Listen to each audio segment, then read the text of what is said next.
Okay, hello again, and welcome to Vocabulary Unit 9. See how it showed up there? This is Unit 9 for 10th grade academics. So if you're in 11th grade or 10th grade accelerated or something, go somewhere else. Alright, our first vocab word is allocate. Alright, so you see that picture of the eggs there, like putting all your eggs in one basket. That's something you don't want to do. Allocate is something that you do. It's to set apart for a special purpose to distribute. So I can allocate some of my money for retirement, and I can allocate some of my money for savings, or I could allocate a slice of pizza for each of my students, right? That's distributing the pizza amongst my students, right? And now the next word is brash. Brash is an adjective. We almost always use it to describe a person, but we can also use it to describe an action that they do. So brash means prone to act in a hasty manner. Hasty means not thinking things through quickly. Impudent. So Romeo was very brash when he attacked Tybalt instead of waiting for the police to get there and arrest Tybalt. Romeo was brash. He acted without thinking. All right. And yep. Okay, so you can see that terrible tattoo that gentleman there got about Kelly, who's going to dump him within a week. That was a brash decision, or he was a brash person. Chastise, and the definition's already there. Chastise is a verb. It's something that you do, or more likely it's something that I or your parents do. Chastise means to either inflict physical punishment as a means of correction. So like someone did something wrong and we chastise them. But nowadays we don't generally hit students, so it doesn't have to mean physical punishment. It could mean like to scold them severely. So after the student came late for class for the 10th time in a row, Mr. Warner chastised him for his tardiness.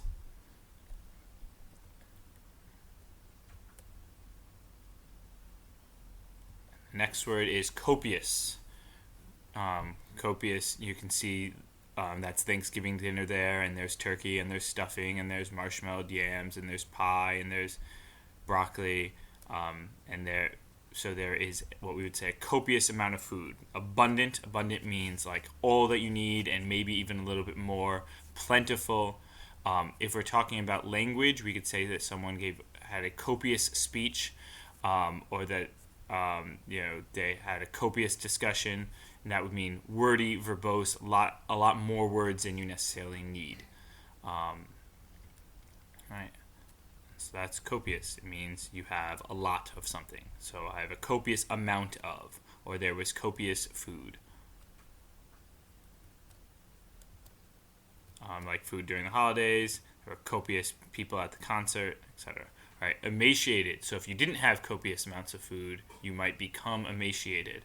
You can see in the picture there that is quite disturbing. So this adjective would describe someone, and it means unnaturally thin, way, way, way thinner than someone should be. So not just skinny, but emaciated, starved almost. So some of you guys might remember last year we read Night, and so the Holocaust victims in Night, as you can see there, when they found them, when they were liberated, they were emaciated. They'd been starved so much that they became unnaturally thin. All right, gnarled. All right, you can see both hands can be gnarled, trees can be gnarled, a stick can be gnarled. So it's an adjective. We're describing the hands, we're describing the tree. What it means is knotted, twisted, lumpy. So when you're old and you get arthritis, you could have gnarled hands.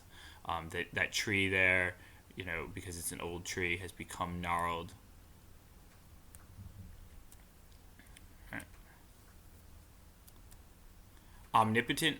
All right, so you remember, if you see in that picture there, that's Zeus from last year when we learned about Greek mythology. Omni, the prefix omni means all. Potent means powerful. So what omnipotent literally means is all powerful. So we describe God is omnipotent. You could say that like a dictator is omnipotent in his country. I would really like to be omnipotent in my classroom, but I am not. All right, so literally it means all powerful. All right, palatable. All right. So you see that food there looks delicious. Palatable is not quite delicious. Palatable means that it's okay to eat. Like, that sandwich she made me wasn't great, but it was palatable. I can eat it. It doesn't offend my taste. It's not gross. It's palatable.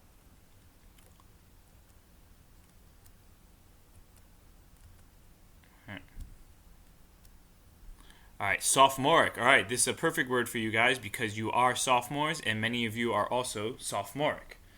Uh, Sophomoric is an adjective to describe a person.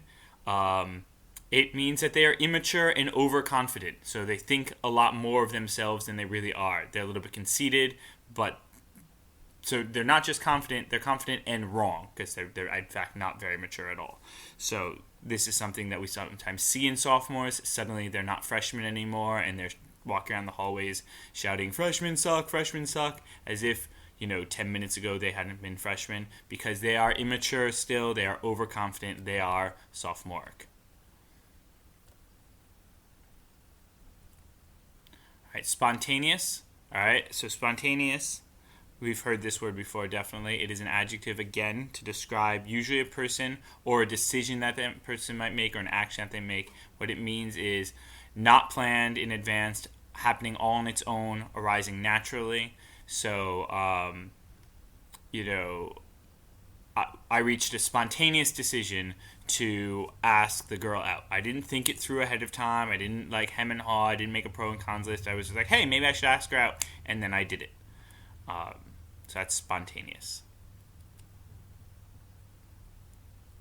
And that's all your vocab words. Have fun, and I'll see you next week.